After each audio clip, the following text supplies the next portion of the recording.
आखिर रावण से पहले किसकी थी सोने की लंका? पार्वती जी के श्राप से कैसे हुई थी लंका श्रापित? क्या है इस खास कहानी का असली प्रसंग? आज की इस वीडियो में यही जानेंगे। भगवान शिव, जिनका न कोई आदि है न कोई अंत, जो अजन्मे हैं, जिन्हें तीनों लोगों के स्वामी के रूप में जाना जाता है। शंकर महादेव और माता पार्वती कैलाश में निवास करते थे। लेकिन क्या आपको पता है कि शिव और माता पार्वती का एक भव्य महल भी था? कहते हैं महादेव की लीला तो महादेव ही जानते हैं।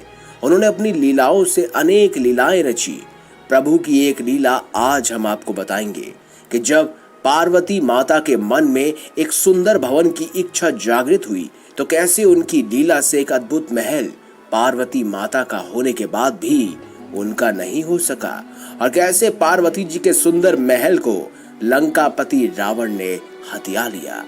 एक बार माता पार्वती के मन में विचार आया कि सभी देवी देवता महलों में निवास करते हैं, लेकिन भोलेनाथ महल में न रहकर कैलाश पर्वत पर रहते हैं। इससे देवी देवताओं की प्रतिष्ठा कम हो जाती है। महल में रहने की उनकी इच्छा उन्होंने भगवान भोलेनाथ को बताई, और वह शिव से हट करने लगी कि उन्हें एक ऐसा महल चाहिए जो इंद्र के महल से भी सुंदर हो। ऐसा महल जो तीनों लोकों में सबसे विशाल और सबसे भव्य और सबसे सुंदर हो। ये महल इतना सुंदर बने कि इसको देखने वाला बस मंत्र मुक्त ही हो जाए।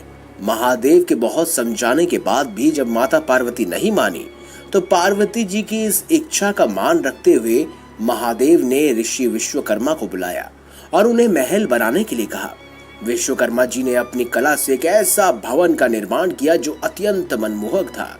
बची हुई कसर कुबेर जी ने महल को सोने का बनाकर पूरा कर दिया।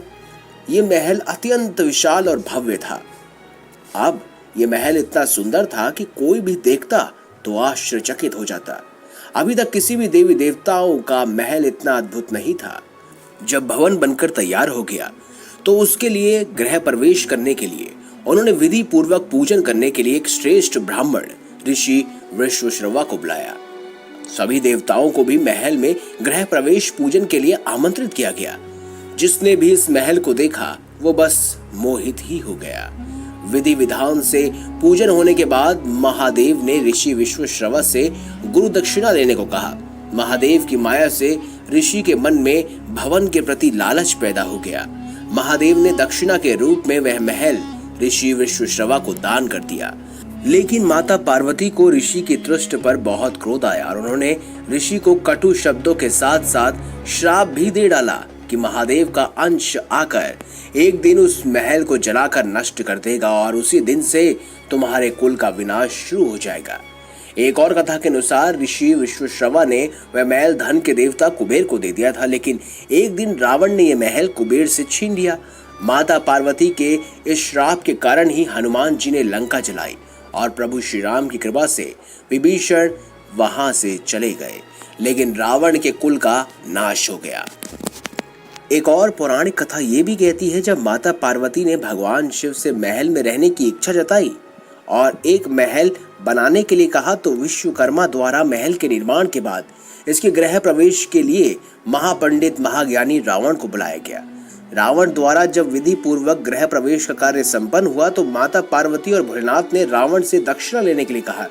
रावण ने कहा कि मुझे दक्षिणा की क्या आवश्यकता, माता मैं तो आपके दर्शन मात्र से ही खुश हूँ। लेकिन महादेव और माता पार्वती ने कहा कि बिना दक्षिणा के यह अनुष्ठान अधूरा है और आप अपनी इच्छा अनुसार जो चाहे मांग लीजिए। तब रावण ने दक्षिणा के रूप में इस महल को ले लिया था। तो दोस्तों, सोने की लंका जो रावण की ना होने के बाद भी आखिर में उसकी हुई, लेकिन फिर भी उसकी ना हो पाई। ये कैसी लगी आपको खास पौराणिक कहानी? अगर आपको ये वीडियो अच्छी लगी है तो लाइक कीजिए, चैनल को सब्सक्राइब कीजिए और ज्यादा से ज्यादा शेयर भी कीजिए। मिलेंगे अगली बार एक नई खास वीडियो के साथ। अब तक के लिए बहुत बहुत धन्यवाद।